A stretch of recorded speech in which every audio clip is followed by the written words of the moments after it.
ನಿನ್ನೆ ತಾನೇ 10 ರೂಪಾಯಿ ಸಾಲ ಇಸ್ಕೊಂಡಿದ್ದಲ್ಲ. ಅಲ್ಲ ಟ್ಯಾಂಕ್ ಚಿನ್ನ. ಈ ಪ್ರೀತಿ ಪ್ರೋತ್ಸಾಹ ಬೆಂಬಲ ಹಿಂಗೆ ಇರ್ಲಿ ಚಿನ್ನ. ನಾ ಸಾಯೋವರೆಗೂ ಬರೆಯಲ್ಲ ಚಿನ್ನ. ಥ್ಯಾಂಕ್ ಯು ಚಿನ್ನ. Thank you. ಯಾಕಣ ಅಣ್ಣ ಇನ್ನು ಏನೋ ಬೇಕಣ್ಣ. ಇದು ಸರಿಯಾಗಿಲ್ವೇ? ಇಲ್ಲ ಬೇಕು.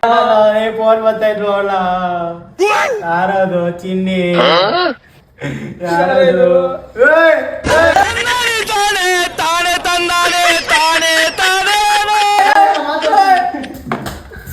A few moments later. ಬದುಕಿದೀನಿ Baba.